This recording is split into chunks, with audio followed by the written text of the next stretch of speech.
I've been a trainer for 10 years. If I were starting over at 30% body fat today, I'd follow this exact plan to get lean fast. No guesswork, just real results. Let's go ahead and dive straight on in. So number one is going to be food logging. So first, too bright, start simple.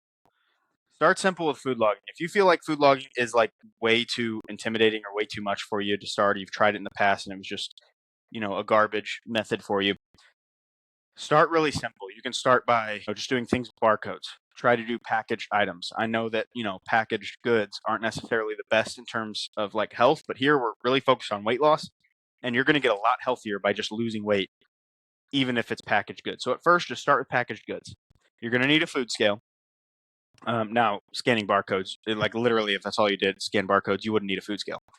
But you're going to need a food scale for things like, meat or a lot of times on the barcodes, this is a tip that I just find a lot of people don't know, or at least they just don't realize. You'll see 1 cup or half a cup or 3 tablespoons or whatever, and right to the right of it on almost everything besides like ranch and milk, I can't think of many other things. On almost every label in the United States, at least, right to the right of that is grams. And it makes it so much easier to use grams. I'll give you a couple hacks right now, like for peanut butter, for instance. Instead of doing 2 tablespoons, and it's a shockingly little amount of peanut butter, so it's kind of depressing. But instead of doing 2 tablespoons of peanut butter, you can put the peanut butter on the scale, press the tare button or the zero button, same thing, zeros it out, and then scoop it out until it says minus 32 because that's a serving of peanut butter. It's usually going to be 32 grams. So if you scoop it out until it says minus 32, you have an exact on a spoon serving of peanut butter without, wondering if it's overflowing or if there's an air bubble. Is it actually 2 tablespoons? Because it's already a little enough peanut butter as it is, so you don't want less. And then you definitely don't want to accidentally eat more because it's crazy in calories. So start off really simple by scanning barcodes using a food scale. Okay, just simple ingredients. You can get into recipes later. We're going to talk about that here.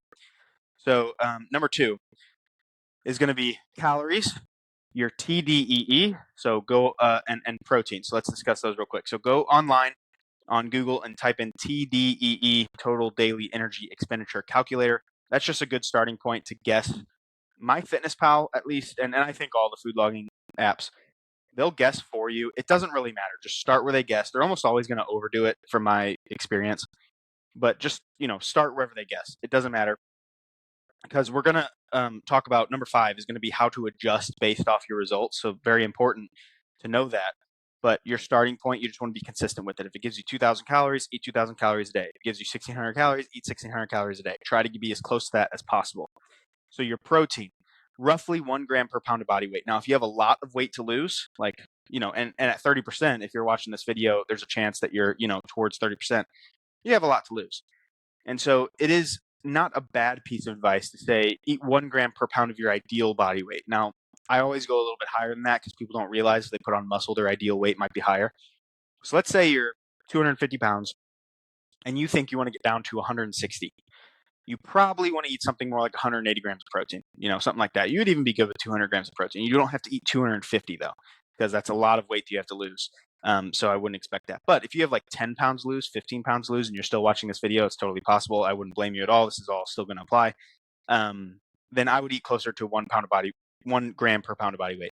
So if you're 200 pounds and you feel really good at 190, I would eat, 200 grams of protein. You could do 190, it'd be fine. So number 3 here on this point is it could be, I cannot believe how bright that is. It could be for a limited time. So if you're like food logging, I hate it. You've probably already bailed out of this video if you hate food logging, but it doesn't have to be forever. A lot of times I will have clients, I do suggest it being like close to forever because once you get really good at it, it's super easy. It doesn't take a whole lot of time at all. And I promise you will get there. And on this channel, I will teach you that. And, I should get like a freebie together on, a deep dive on food logging. But it doesn't have to be forever. You could food log for like 2 weeks or just even a week if it's a normal week.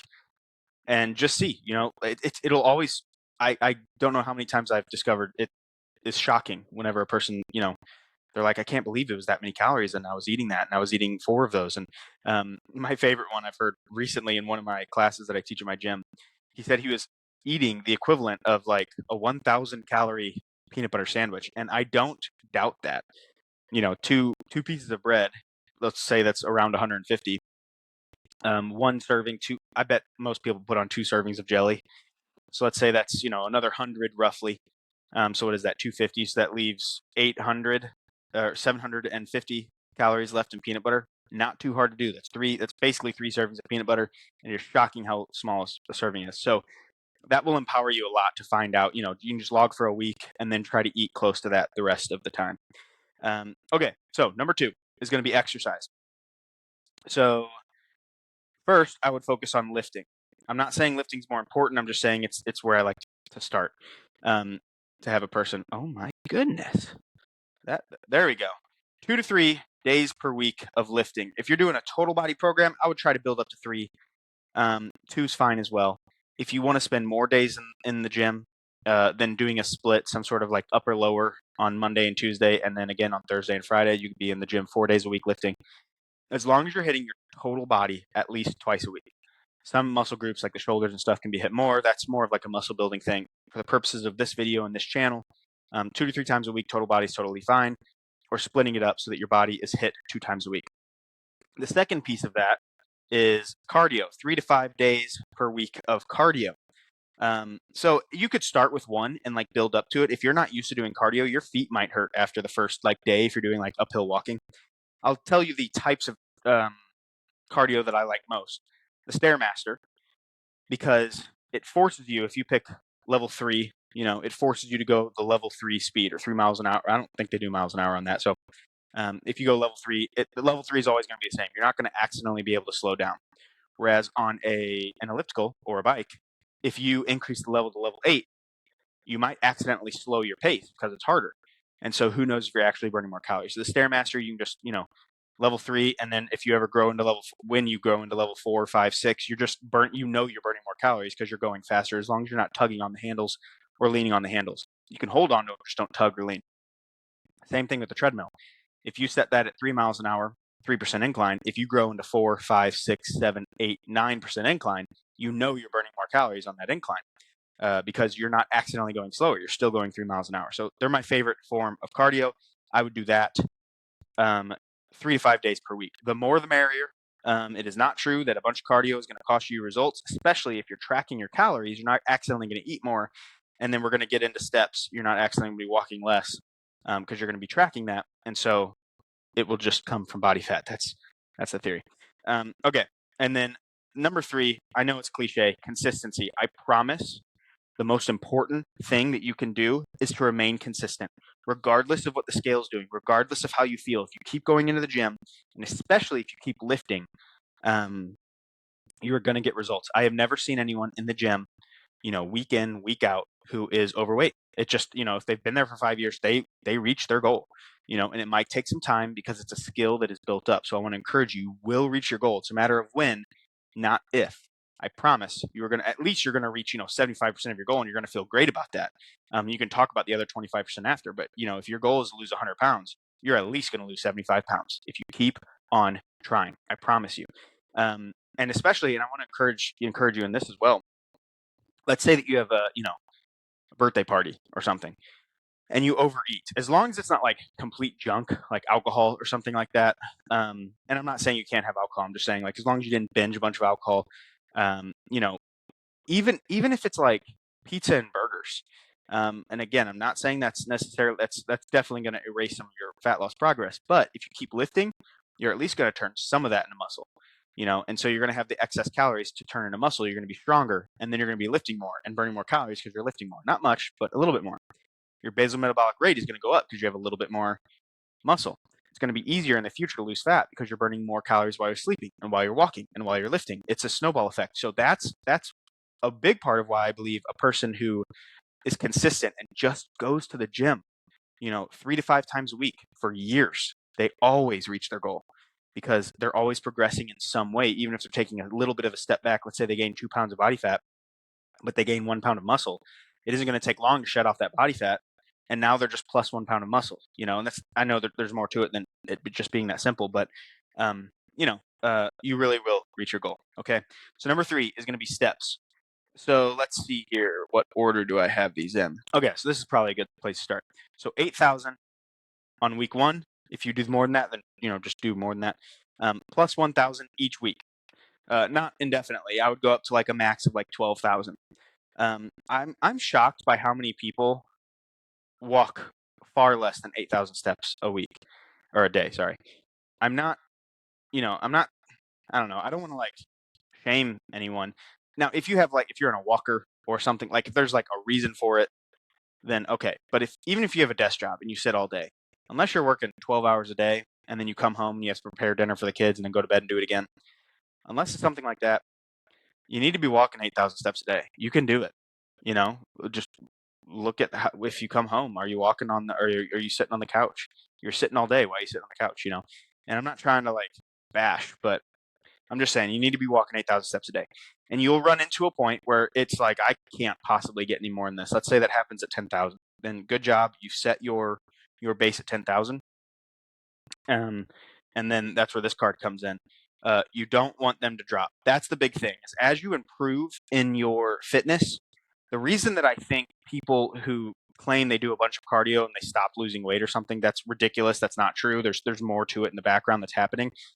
The reason I think that's happening is because they're accidentally eating more or they're accidentally moving less. Probably a combination of both. So if you're tracking your food really well and you're tracking your steps really well, then you're not going to be, burning 300 calories on the treadmill and then actually you only burn 280 calories because, or sorry, you only burn 20 calories because you overate by, 200 calories and you moved less by 80 calories. And I think it's totally possible that a person could burn 300 calories on the treadmill, accidentally eat back 200 and accidentally move less by 200. And now it would have been better for them never to have done the treadmill. Now, don't apply that to you. If you are tracking, you're going to win. Okay. You're not going to be like that person that says they do a bunch of cardio and doesn't lose weight. So last thing I wanted to point out, this isn't like a big deal, but cheap watch, cheap tracking, cheap results. I have seen that those really cheap watches on Amazon, I ordered one thinking that this would be a good idea to track my steps. And actually, I'll give you a better solution. So this is still a cheap solution, but cheap watch, cheap results. I'll tell you about this in a second. Um, that thing, I tested it. After a while, I'm like, my gosh, I'm getting a ton of steps. If I'd itch my head, it would, oh gosh, look at my hair. 7 steps would come in or 17 steps would come in. If I'm in the car, like hitting my steering wheel or something, it would be 100, more than 100. It'd be like 500 steps by the time I drove somewhere and I didn't walk anywhere. So it was counting every little movement. They don't know how to distinguish between, movement and actual steps. And you would think like just, oh, well, it's cheap. So it doesn't have, I don't know why it's watches in particular, because this little pedometer, if you look up and it says 3,000, you're not going to believe me. I promise this was reset sometime throughout the day. It was reset somewhere around 10,000. So I'm probably at 13.3 right now. And I always try to get 14, which makes sense. If you can't tell, it's dark outside. And so I'm roughly there. I don't know, reset. But that doesn't look good for this. That normally doesn't happen, I promise you. So this thing, I think a 2-pack was like $20 or less. If you just look up pedometer on Amazon, it will it will give you this thing. Look for that one that says 3D. I don't know. Can you see that 3D pedometer? Neskla at the bottom. I don't know if it looks like this. There's a white version too. We have those as well. They're really really accurate. I have tested it a bunch. I've counted my steps. I've counted my right leg only because it was on my right leg. I would walk 100 steps and it would increase it by 200 or 199 or something like that. It's very, very accurate. It's very consistent. I find that it doesn't track cycling steps as well. It sometimes just misses some, but it doesn't miss a ton. So out of 200, and you might be like cycling steps, it doesn't count. It's just a form of keeping track of how much you're moving. So I also wear it if I'm ever cycling. I have to make the cycling hard enough, but still. And I don't cycle much, but if I'll go like 200, I'll count my right leg 200 times on the bike and then it'll go up by like 380. So it's still close, still really close. And it's a very cheap option. So it doesn't mean that you can't go cheap. It just means those cheap watches, cheap rings, things like that. And the Aura ring, however you say that. I find that also counts, head scratches and playing on your, typing on your phone and stuff. I've had my clients test that. So anyways, number 4, so important, so key. Maybe I should put this earlier because unfortunately everyone's left by now. But recipes. I think if you can master the art of making your own recipes, putting them in MyFitnessPal and knowing how to. I'm going to do it someday. I'm going to come out with a recipe book. It's going to be a free download, completely free, where it actually has grams instead of like cups or whatever. So, if you make I don't know, chili, then, if you make my exact recipe, it should come out pretty close to 380 grams equals, carbs, fats, proteins, and calories. But until then, you have to learn how to do your own recipes. I'm telling you, it is so powerful because point one of this point is your what does I say? Your weak points, your cravings. So if you're like weak, let's say you're like, man, every time someone puts a burger in front of me, I just go to town. There's awesome burger recipes. Like, I would definitely recommend getting an Instagram account if you don't already have one. I mean, who doesn't? I guess. I don't use Instagram much, but it's one of the best places in my opinion for. And once you start telling the algorithm that you want healthy recipes, it just starts feeding you. There's this thing right now with cucumbers. It's like all these cucumber bowls. I think it's a great idea. Putting in different ingredients to make like a sushi, but there's no rice in there. I mean, you could add some rice in there, I guess, but and you put it in a container and mix it all up. I've seen the peanut butter cucumber one. Tell me in the comments if you have seen those. They're awesome. And if you haven't seen them, you will start seeing them. If you go on Instagram and you look up healthy recipes and you start telling the algorithm, hey, I want these healthy recipes, it is amazing. So that's a really good place to find it.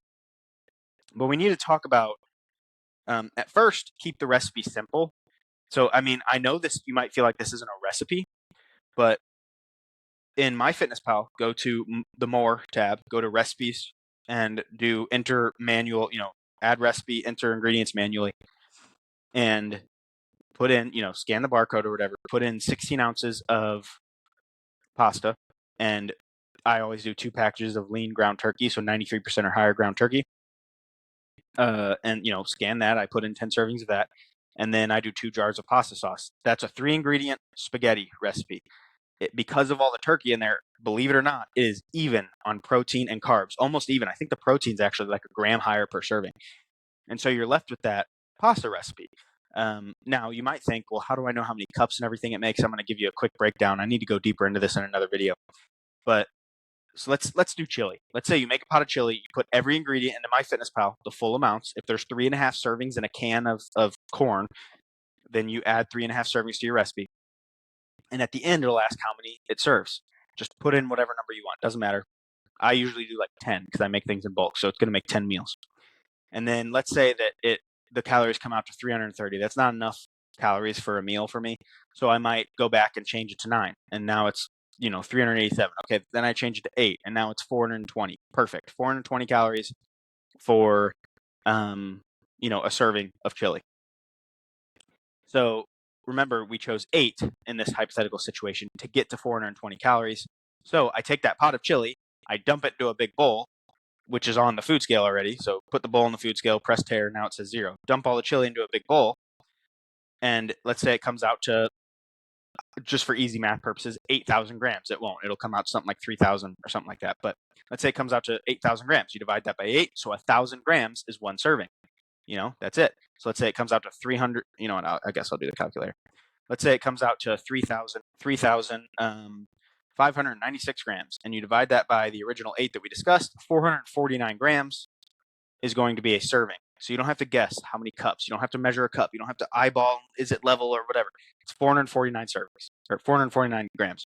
So then I put it in Tupperware, and then I put that Tupperware on the food scale later. Whenever I go to the fridge to get it, press tare. Now it says 0, and I scoop it out till it says minus 449. A really easy way of getting the exact amount.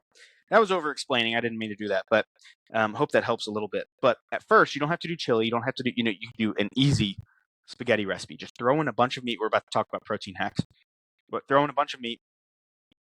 Make it nice and simple.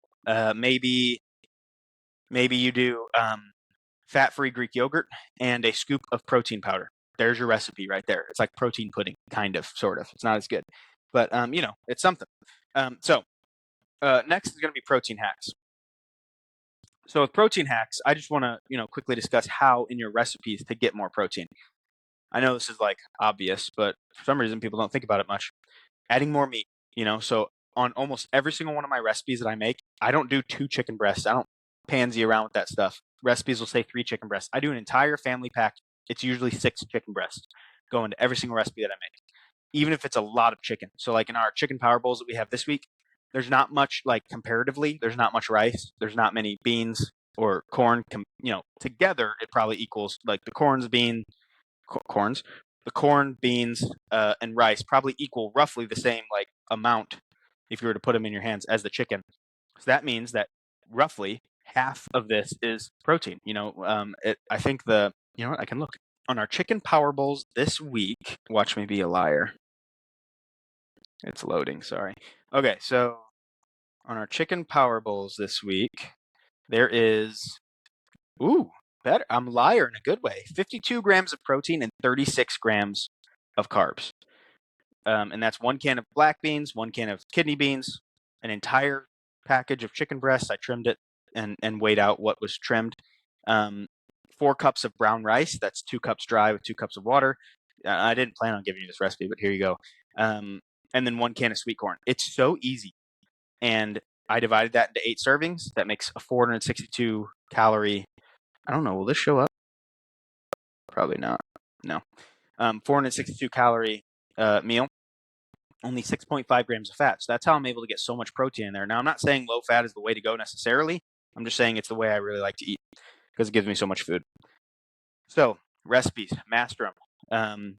Subscribe to this channel if you're still here because I will be talking a lot about that. Number 5 is going to be track, weight, and adjust. This is probably the most important. It's not going to be like the biggest thing that moves the needle in terms of your weight loss, but it's the most important thing for long-term weight loss, if that makes sense. So if your weight is flat, this is the most common. First off, let's talk about this. If your weight almost never, if you're giving it a good effort, will actually be going up. The worst case, it stays flat. But if you see it zigzagging and you start to think, is it going up? Don't freak out. Each individual weigh-in, this is what I like to tell my clients, each individual weigh-in means nothing. Think of every weigh-in, whether it's high or low, as a lie. The scale is lying. And it's not to be fun. It really is. It's almost never going to be your actual weight. The human body's way too complicated. We carry water in all these different ways. So, if you're extra stressed, if you didn't sleep as much, if you worked out, your muscles could be a little swollen holding on to some water. If you ate one bad meal or even one good meal that had high sodium, you're going to be holding on to a lot of water. It's the pattern of weigh-ins that's important.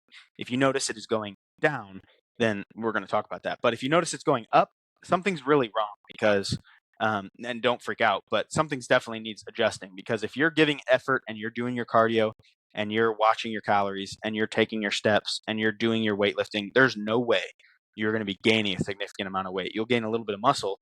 And if you don't lose any fat, then I guess you would gain a little bit of weight.